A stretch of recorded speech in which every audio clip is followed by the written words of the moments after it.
Alô? Alô, poderia falar com o doutor Maurício? Sim, sou eu quem fala? Ô, doutor Maurício, aqui é Vitória, tudo bem? Tudo jóia? Ô, doutor Maurício, é o seguinte, eu tô meio nervosa porque o doutor Roberto, ele me indicou seu número e é o Peraí, seguinte, ô Vitória, desculpa te interromper. Que Roberto indicou meu nome? o Roberto Moreira, Ah, sim, sei. Pode falar. ele me indicou seu número e é o seguinte, eu tô com um filho, ele tá precisando de um transplante de coração, ele não Ah, pode mais esperar e o doutor Roberto Moreira falou que você conseguiria resolver isso pra mim. então, Vitória, mas acontece que a fila do transplante e, além disso, tem um custo muito alto, entendeu? Porque é um tratamento, ele é... Doutor, eu tô disposta a pagar qualquer valor, eu tô desesperada. Entende o desespero de mamãe, eu preciso salvar a filha do meu filho urgente. Eu pago qualquer valor, eu faço qualquer Ô, coisa. Vitória, vamos fazer o seguinte, eu tô entendendo seu desespero, sua situação, também sou pai. Você não queria conversar comigo pessoalmente, não? Porque, na verdade, eu nem gosto de tratar esses assuntos assim por telefone, entendeu? Você sabe onde fica o meu escritório? Sei, o doutor Roberto me passou todas as informações. Eu posso ir aí daqui meia hora? Vamos fazer o seguinte, espera um minuto. Tá. Aqui, eu tô olhando aqui, me faz o seguinte, chega aqui, pode ser umas 3 horas da tarde, você consegue? Pode, eu pego o Ah, Thiago e vou com ele e já resolvo tudo. não, tá bom então, tô te esperando, tá? Tá bom então, obrigada, Tá bom tchau. então, tchau, tchau.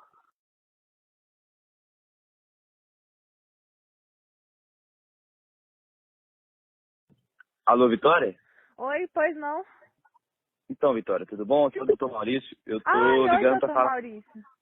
né, então, eu tô ligando pra falar que deu tudo certo, entendeu? É Ai, que, graças a Deus, nem acredito. então, mas o que acontece? Teve um probleminha durante o processo e a gente tá um pouco em cima da hora. E a gente vai ter que, no máximo em 2 horas, já tá começando o procedimento, entendeu? Não, E não tem isso não pode problema ficar, não. e o material não pode ficar muito tempo externo. Então teria como você vir com seu filho agora no meu Ai, eu consultório? vou agora, eu vou pegar o Thiago, já tá tudo certo. Eu vou pegar o Thiago e tô indo pra ir agora. Entendi. E como é que é? Você já conseguiu resolver o problema financeiro, o dinheiro certinho? Não, eu já saquei o dinheiro, eu tô levando tudo à vista. Ah, não. Então tá bom então. Então não tem erro não. Tá bom então, tô Então chegando aí. Obrigada, fico te viu, esperando, doutor? viu? Nada. Tranquilo. Então tá, Então tchau. tá, beijo, tchau.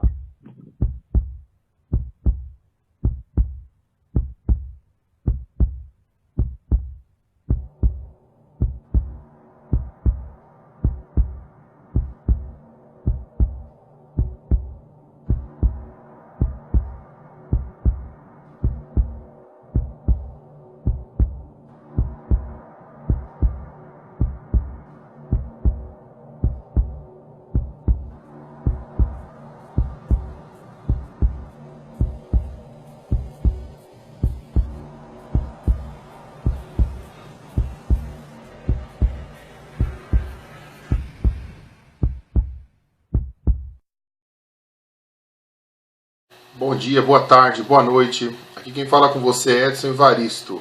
E hoje eu vou falar com vocês sobre um mercado multimilionário e ilegal, que é o mercado do tráfico de órgãos.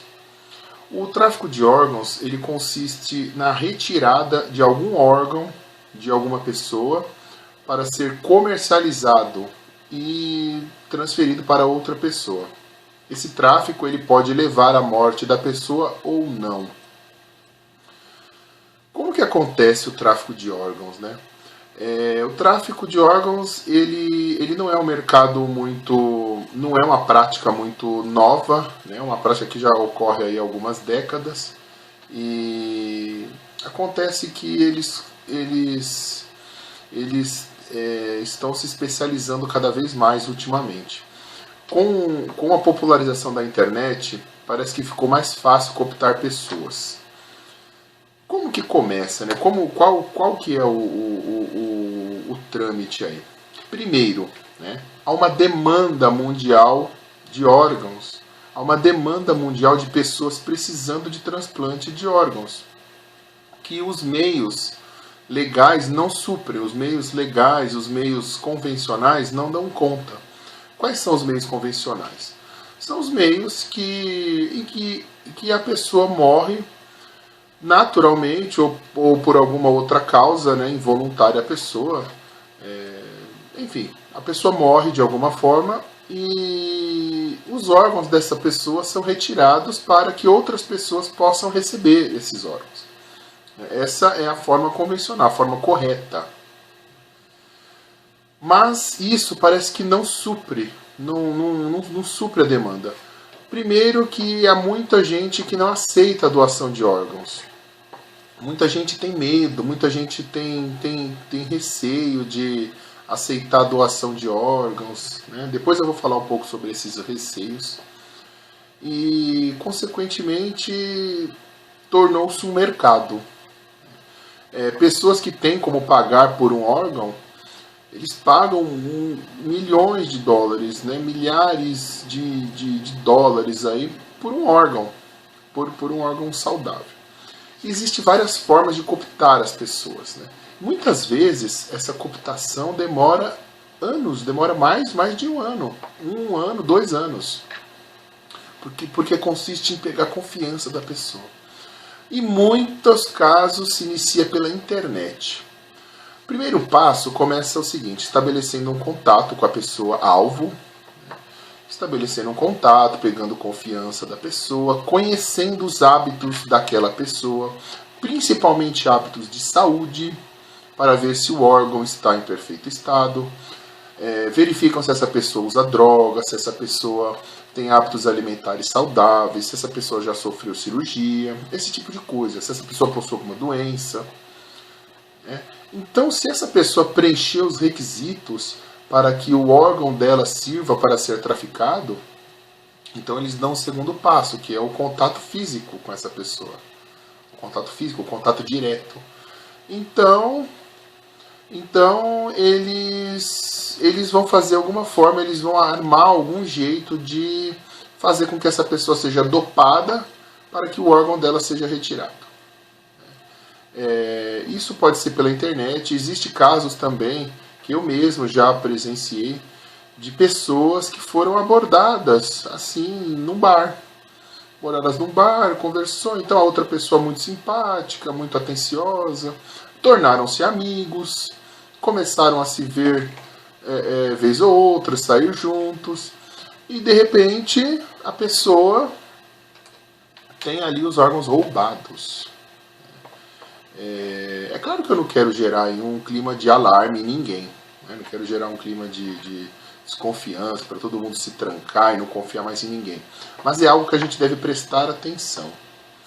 É algo que a gente deve ficar muito atento quando a gente vê pessoas assim que surgem do nada, ou pessoas que tentam contato pela internet do nada. Então a gente deve ficar atento. Né? Muitas pessoas desaparecidas, gente, pessoas que desaparecem e nunca mais são encontradas, infelizmente, suspeita-se que essas pessoas sejam usadas para tráfico de órgãos. Há o tráfico de órgãos que não mata a pessoa. Eles retiram um rim da pessoa, eles retiram um órgão assim que não vai fazer falta. Como principalmente o rim, né? Uma córnea, um pulmão, esse tipo de coisa. Né? Mas há casos que eles matam a pessoa, que eles retiram o coração, eles retiram o órgão vital da pessoa, ou retiram os 2 rins, os 2 pulmões, eles retiram o órgão da pessoa e a pessoa simplesmente morre, claro. Então há muitas formas aí de traficar órgãos, né? E há muitos modos de abordar as pessoas. Né? Por que eu falei dessas pessoas desaparecidas? Muitas pessoas desaparecidas, principalmente crianças, possivelmente foram usadas para tráfico de órgãos. Até é duro falar isso, é doloroso falar isso, muito doloroso falar isso, mas é algo que a gente deve lidar, algo que a gente deve estar atento, cuidar das crianças, não deixar criança sozinha, que crianças podem ser alvos desses traficantes de órgãos. E aqui no Brasil ainda é algo que, infelizmente, esse tráfico vem crescendo. Mas em outros países é muito comum isso aí. É muito comum. E eles preferem atacar, né, eles preferem ter como alvo pessoas que estão sozinhas, pessoas que são sozinhas. No caso de crianças, não. No caso de crianças, eles raptam mesmo, né? Eles raptam a criança e consomem com a criança e pronto, acabou.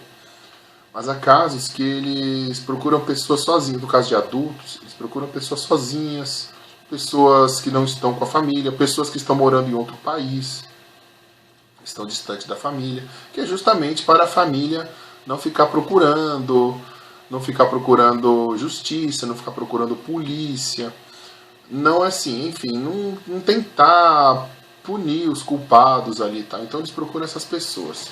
E essas pessoas, depois de terem o órgão retirado, elas são dopadas durante dias. Elas ficam dias dopadas e depois são soltas por aí, como se nada tivesse acontecido.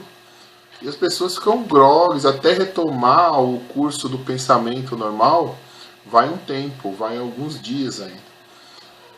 E infelizmente é um crime que acontece com muita frequência. Conforme vai crescendo a população e vai crescendo a demanda por órgãos, as pessoas, os traficantes de órgãos também eles vão aumentando as suas formas de cooptação. Então, assim, aeroportos, local onde tem muito migrante, costumam ser alvos deles, porque geralmente essas pessoas estão sozinhas. Então, para eles é um alvo mais fácil, é um alvo que não vai ter ali, assim, se uma pessoa sumir, não vai ter muita gente dando falta dessa pessoa. Assistam esse vídeo para vocês verem.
Ô Lindalva, tem uma pergunta para você. Você falou em tráfico de órgãos. Há uns 10 anos, o jornal Correio Brasiliense pegou uma repórter e fez ela viajar uns 20 países atrás de tráfico de órgãos e ela não conseguiu confirmar nenhum caso. Eu te pergunto, o quanto é de fato e o quanto é de ficção na questão de casos reais em que houve sequestro para tráfico de órgãos? 70% é verdadeiro. Quem recebe o órgão, ele vai saber que pagou, ele não vai falar. Ele não fala, então vira um segredo. Então esse é um assunto que nem a gente tem até valores de quanto custa. Por exemplo, um rim, quanto custa? 150 mil. Reais? Sim. Isso é feito, obviamente, em clínicas ilegais no país ou é levado para outro lugar? Com certeza. Inclusive com a pessoa, só que eu não posso falar mais além disso. Tem uma pessoa, tipo tem um Roger Abdelmacido? São vários. São vários. Então há uma rede secreta de médicos que fazem transplantes ilegais. Esse é um assunto que eu não toco muito porque, usando a nossa linguagem popular, acaba sobrando para mim, né? Então eu não toco muito nesse assunto. Você não confia em autoridade tipo Polícia Federal para levar isso para frente? Imagino. Fala, Paulinha. Nem posso comentar. Não posso, infelizmente. É uma máfia? Sim, com certeza absoluta. Só que esse assunto eu não entro porque é um assunto muito perigoso. Você teme pela sua vida por denunciar essa máfia? Sim, com certeza. Então eu não comento sobre o assunto. Prefiro não comentar, não comento com ninguém. não entro no assunto. Já me bastam, assim, que eu lido com desaparecidos, né? Então, acabam vindo outros assuntos, conheço histórias verdadeiras, mas prefiro não falar sobre o assunto. Então, resgatando, você diria que 70% das pessoas desaparecidas são vítimas de tráfico de órgãos? Não. Eu também, não é assim, né? Porque você até assusta as pessoas comentando isso, né? Não, a maioria, as crianças são vendidas porque algum pai decidiu que queria um filho de olho azul. Eu quero uma criança moreninha, então já sei onde tem. Normalmente eles vão procurar no interior, onde as pessoas são mais simples, né? Deixam as crianças soltas, né, na rua, que eu estou sempre aconselhando, não deixe, fique de olho. É o caso do Paraná, né? Curitiba tem muito. Mas não quer dizer isso que todas essas crianças vão para tráfico de órgão. Na verdade, tem tráfico de coração? Tudo. Tipo... O coração custa 120 mil reais. Custava, né? Até a época que eu sabia do valor. Então, como vocês puderam ver, né? O tráfico de órgãos é algo que muitas pessoas não esperam que pode estar acontecendo. E ele está intimamente ligado ao tráfico de pessoas. Está intimamente ligado ao tráfico de pessoas. Muitas pessoas que são cooptadas para trabalhar, muitas vezes... o tráfico de pessoas serve não só para prostituição, para trabalho escravo, mas também para tráfico de órgãos. Na descrição do vídeo eu vou deixar um link sobre um vídeo que eu fiz sobre tráfico de pessoas, né? Então o tráfico de órgãos está intimamente ligado ao tráfico de pessoas, mas nem todos os casos estão ligados ao tráfico de pessoas. Muitas vezes o caso se dá ali de forma oportunística, né? Eles procuram ali a oportunidade e dão um bote, estabelecem o vínculo com a pessoa e praticam o crime, né, do tráfico de pessoas. Então é um crime muito covarde, é um crime muito vil, né? E é algo que a gente deve tomar muito cuidado. Outra coisa que eu queria falar para você é sobre a morte cerebral. A morte cerebral ela foi estabelecida por um médico dos Estados Unidos. Ele estabeleceu a morte cerebral e estabeleceu que com a morte cerebral não seria mais possível essa pessoa ter uma vida, né, ela sobreviver. Então, morrendo ali o cérebro, morrendo o sistema nervoso central, essa pessoa ficaria vegetando ali, então deveria desligar os aparelhos dessa pessoa para essa pessoa morrer, né? E, se possível, doar os órgãos dessa pessoa, a família doar os órgãos dessa pessoa para outras pessoas ali, né? Isso, aparentemente, tem todo um ar de benevolência, um ar de caridade, de solidariedade, visto que se não tem mais como a pessoa ali sobreviver, a pessoa ter uma vida normal, então doar os órgãos dela é um ato digno, né? Um ato de bondade. Mas vem crescendo o número de pessoas que vem contestando essa questão da morte cerebral. Muitas pessoas, muitos médicos, por sinal, estão dizendo que a morte cerebral ela foi criada justamente para servir para retirar órgãos de pessoas ainda vivas. Porque há muitos casos de pessoas que foram diagnosticadas com morte cerebral. Eu não sei nem se diagnosticado é o termo certo, mas pessoas ali que estavam com a morte cerebral confirmada ali, simplesmente depois voltaram à vida, sem nenhuma sequela. Voltaram a ter uma vida normal. Aquela suposta morte cerebral foi algo momentâneo ali, que depois a pessoa se recuperou. Alguns podem achar, mas isso pode ter sido um erro no diagnóstico, pode ter sido uma falha aí do médico que apurou essa morte cerebral. Olha, pode ser. Mas essas pessoas que se recuperaram após serem diagnosticadas com morte cerebral, elas foram estudadas, elas estão sendo estudadas para ver o que aconteceu. Então, por isso, tem gente contestando essa questão da morte cerebral. Contestando a morte cerebral. E é algo mesmo assim para se pensar mesmo. Né? Será que a vida termina ali quando há um diagnóstico de morte cerebral? Será que não há mesmo uma forma de se recuperar e a pessoa voltar a ter uma vida normal, ou uma vida mais próxima do normal possível? Então é algo que as pessoas devem refletir, sim.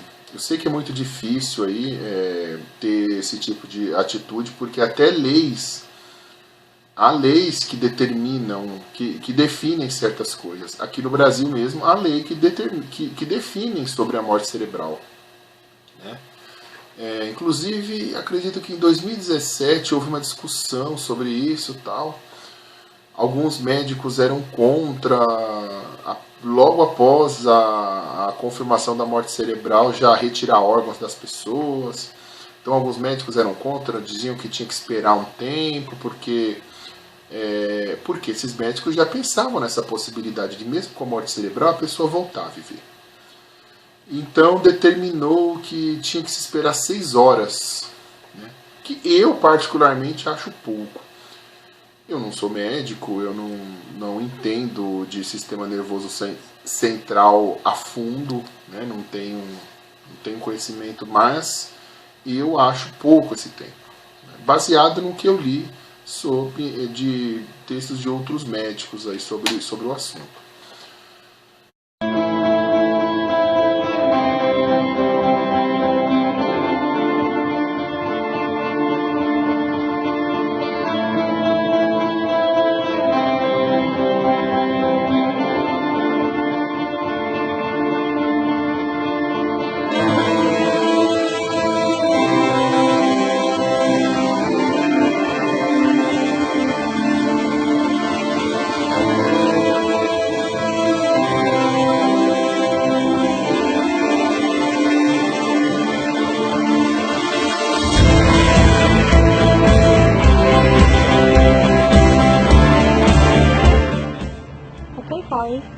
Now, do you want,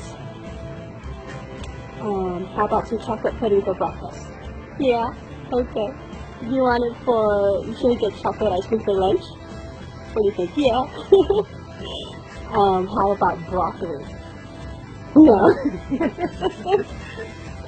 Oh, honey. You're doing wonderful, okay? You keep fighting for Mama. Do me a favor. I'm holding your hand. Okay. If you love me, squeeze your hand. Oh my God. Baby, I love you. And you keep fighting, okay? You keep fighting. You don't quit. Okay? You don't quit. Okay. I love you.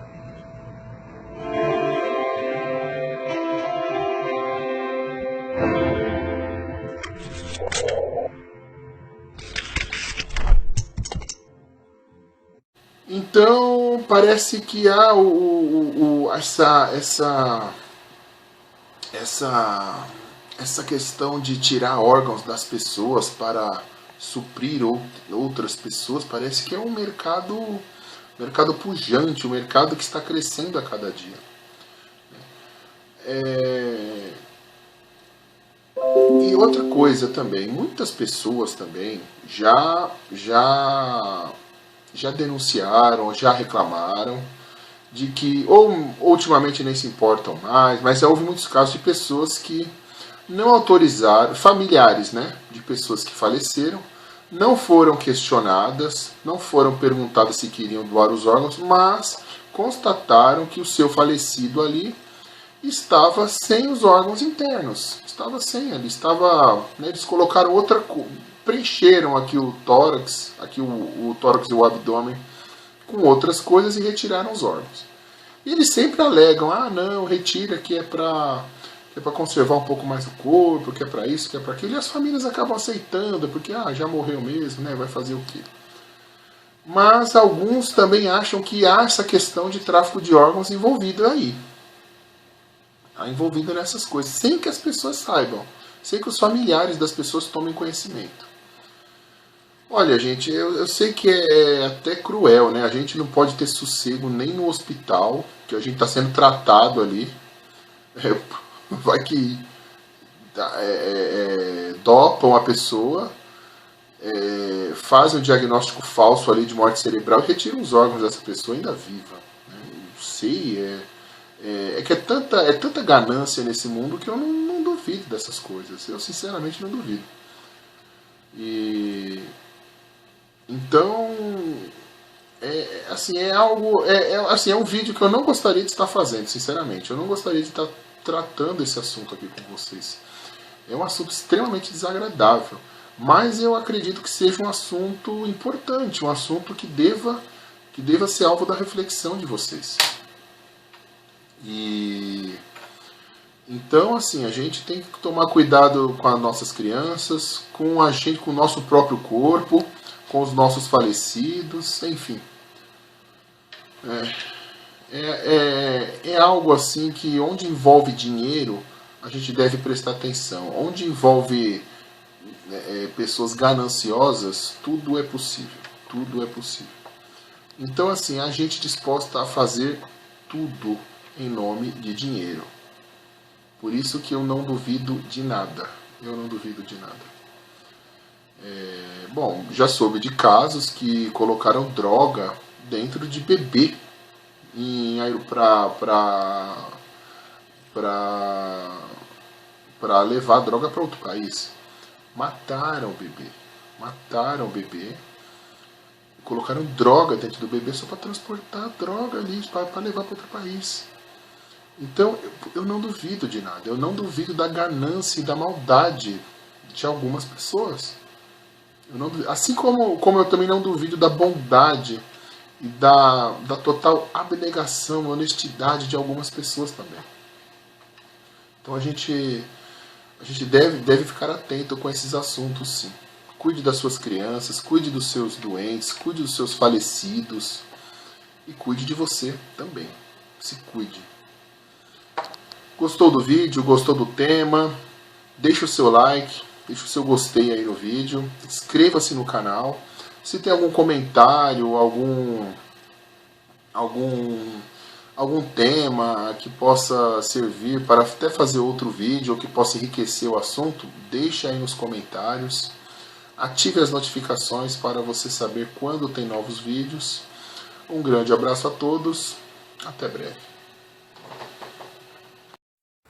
Fala aí, galera, aqui é o Cidadão X.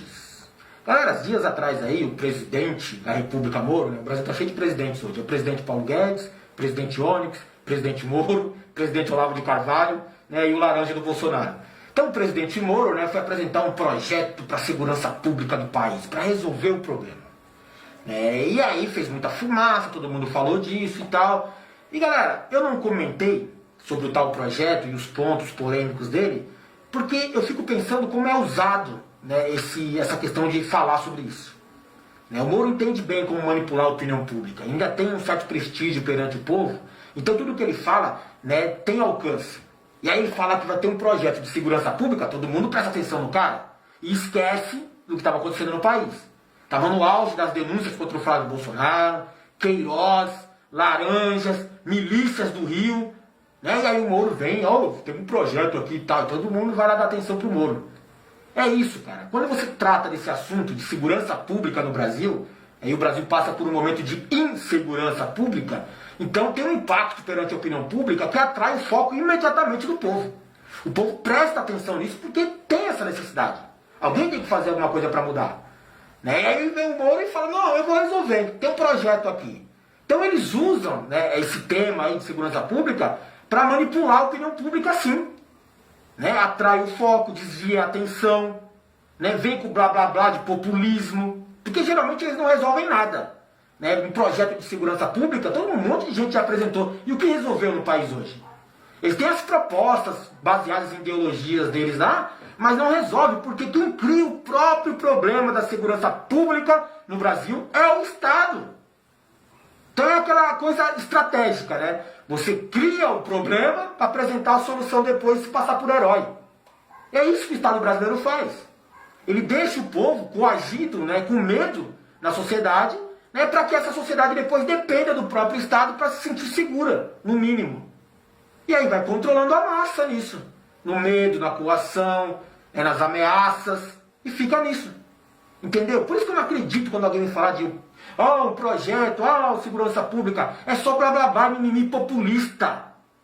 É manipulando a sua atenção. Então não merece atenção geralmente. Mas no caso desse projeto do Moro, apresentou alguns pontos polêmicos que seriam interessantes a gente abordar, se não forem alterados. Mas já estão sendo alterados, então é aquilo que perde validade, sabe? É só populismo. Eu falo, mas depois eu mudo de ideia. Eu mudo a coisa. Era isso, mas não era bem isso. Então, dentre os vários pontos que ele apresentou, ele ia combater a corrupção, por exemplo. Legal, alguém tem que combater a corrupção nesse país e tal. Mas o próprio Moro é um cara que não fala nada sobre o Laranjal do PSL, o partido do presidente da República. Não fala nada sobre o Queiroz, né, que era o cara que estava levantando dinheiro para o Flávio Bolsonaro. Ele condenou o Lula numa teoria de domínio de fato, que é aquela ideia de que, né, o Lula pode não ter recebido grana direto das empreiteiras. Eles não conseguiram comprovar isso do Lula.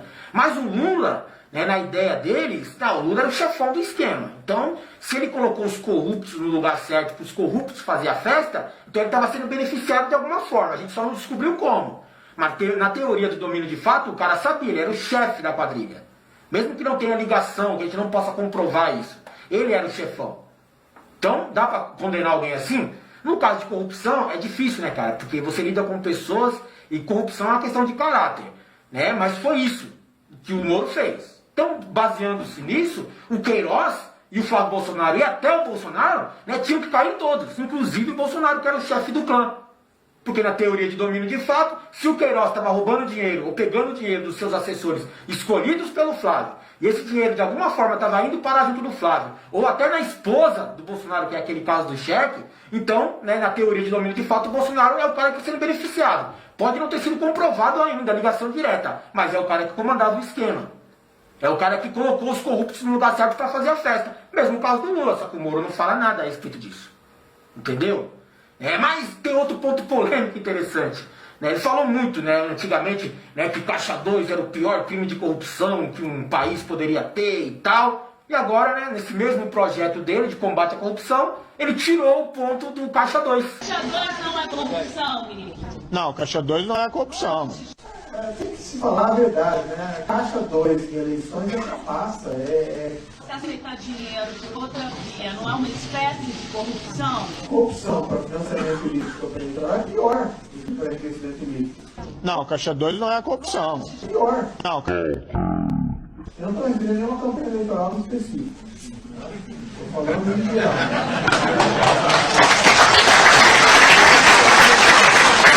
Você acredita nisso? A cara de pau desses caras aí? Né? Caixa 2 não é tão importante, não vem ao caso no momento. Ô povo, você é muito otário, mano. Eles acreditavam no Moro, acreditavam no Bolsonaro. Olha o que os caras estão fazendo, mano. Vamos combater a corrupção. Mas tá cheio de Caixa 2 no governo do Bolsonaro. Então deixa quieto, não vamos combater a corrupção do Caixa 2 agora. Depois a gente fala sobre isso, que não é tão importante. Sendo que o próprio Moro, na época do PT, falava que isso era mais importante que tudo. Entendeu a manipulação feita com vocês? É muito clara, é descarada. Eu não sei como é que o povo não percebe isso. Não se revolta, não quebra tudo. Não adianta pegar pito, panela e maquiagem de palhaço, não. Tem que quebrar tudo mesmo. Os caras estão te enganando. E falando isso publicamente, dando risada na sua cara. E um monte de imbecil batendo palma. Mas tem outro ponto polêmico no projeto do Moro, que é a questão de vamos preservar os nossos policiais, os agentes de segurança pública. Ele colocou num determinado ponto lá que o agente teria liberdade e amparo legal para agir em legítima defesa, inclusive amparado em situações onde ele agiu por medo, por surpresa ou por forte emoção. Ou seja, se o policial se surpreender de repente com uma ação de um suspeito, ele já está autorizado a matar o cara, se precisar, para neutralizar. Eu estava com medo do cara fazer alguma coisa, mas o cara não fez, mas eu estava com medo, e aí eu mato. O cara matou uma criança e, numa forte emoção, eu sentei o pau no cara. E aí eu mato, tô liberado, o governo não vai me punir por isso mesmo. Esse é o projeto do Moro, fica subentendido isso daí. Porque cria essa possibilidade. Porque medo, forte emoção e surpresa é tudo meio subjetivo, correto? Vai de interpretação. O cara vai dizer uma coisa e a vítima que está morta vai dizer outra, né? Ou melhor, ela não vai dizer nada, né? E a justiça vai ver na lei lá que tá, mas se ele alegou isso daí, pronto, acabou. Né? Como que vai provar o contrário disso? Né? O cara tava lá instalando uma antena, né, no telhado, o GCM viu o cara lá, meteu bala no cara. Agiu por quê? Por medo, forte emoção, sei lá, vai negar qualquer coisa. E tá certo, estão parados. Tem algumas distorções. Por quê? Né? A questão minha não é criticar. Né? Eu, mais do que qualquer outros aí, né, gosto muito da ideia de preservar a vida do agente público de segurança, sim. O problema é que as polícias no Brasil têm que entender que eles não trabalham para o Estado, eles trabalham para o povo. Hoje a polícia do Brasil é segurança particular do Estado. Protege o patrimônio público e faz segurança privada para os políticos. E não servem ao povo. Na verdade, os policiais atacam o povo. E tem gente que acha isso o máximo. Eu tenho um ódio mortal quando eu vejo a polícia batendo em professor, cara. Só que tem gente que bate palma. E isso está errado. Então, enquanto existir esse tipo de mentalidade na corporação, e não é bem culpa dela, é a estrutura na qual ela foi montada, onde ela serve ao governador, onde ela serve a um presidente, então ela é coagida pela força da grana, né, a questão da disciplina, né, a autoridade, né, funcional ali. Então os caras têm que cumprir ordens, mesmo que sejam injustas muitas vezes. Então fica aquela questão meio esquisita, né, cara? Pô, como assim, mano? Tá protegendo um governador corrupto porque o povo tá se rebelando contra ele e esse povo é professor, é estudante, é idoso, aposentado, você vai bater nesse povo, vai, pô, não tá certo isso, cara. Então vai gerar polêmica a atuação da polícia aqui, vai gerar atitudes, né, de injustiça contra o povo muitas vezes, sem contar aquela questão de casos isolados onde tem bandidos dentro da polícia, né, com a conduta criminosa na cabeça, então já tem a péssima intenção, né, e o amparo da corporação para agir. E aí se você dá essa possibilidade do cara agir com... Ah, eu tava com medo. Ah, eu me surpreendi. Ah, eu tava emocionado. Né, e aí mata, fica meio esquisito, não fica não? É o que eu falei pra você. Né? Isso aí nem vai passar, isso vai virar uma bagunça no Congresso que não vai, né, ter fim isso daí. Né? Mas a ideia do cara é polemizar, é atrair a sua atenção. Cara, eu preservo muito a ideia, né, de que o agente de segurança pública ele tem o direito de se defender, mas está previsto em lei isso daí, cara. Legítimo direito de defesa do agente público, principalmente no exercício legal da sua função. O problema é que a lei não é aplicada como deveria, né? Tem algumas distorções aplicadas por juízes aristocratas, porque o sistema jurídico é aristocrata elitista nesse país, então acaba protegendo interesses e prejudica muitas vezes a ação do policial, né, que sempre é considerado como uma ação excessiva. Né, às vezes há excessos. E aí chega casos como esse, né, do supermercado Extra, né, do agente de segurança privada lá, que dominou o garoto. Ai, pai, sufocou o moleque até a morte. Ficou deitado em cima do moleque. Cara, eu analisando o contexto, né, eu vi as imagens, tal, toda aquela polêmica em cima disso daí, né, eu percebi que não dá pra ter certeza, mas parece que o garoto tenta pegar a arma, né, do segurança. O segurança reage, né, mas aí tá tudo numa ação controlada, consegue imobilizar o garoto, né, então, a partir do momento que ele toma essa atitude, essa opção de neutralizar o garoto, né, por uma questão de imobilização, porque ele tinha lá um contato com defesa pessoal, né, que surpreendia ou superava do garoto, então é uma opção viável que ele tomou ali, né, e ele tem que arcar com as consequências do que ele fez. Neutralizar por imobilização, quando você tem conhecimento de artes marciais, técnicas desse ponto, você tem um limite de atuação, porque você pode matar, como é o caso. Você assume esse risco, proporcionalmente, enquanto você insiste na técnica. Deitar em cima de um moleque, com a cara prensada no chão, né, dando um mata-leão, com certeza você vai subjugar até a morte daquela pessoa. Ela não vai mais reagir, porque ela não está conseguindo respirar. Isso é questão de lógica. Ah, mas o garoto tentou pegar a arma dele, justifica. Não, justificava o quê? Se o garoto realmente tentou pegar a arma dele, ele saca a arma e atirar no garoto. Na perna do garoto, se ele tem essa técnica ou não, né, ou se defender. Aí eu entendo, eu até respeitava nas circunstâncias ali. Falou, ele alegou isso, tá, acabou a discussão. Pra mim não tinha discussão a respeito.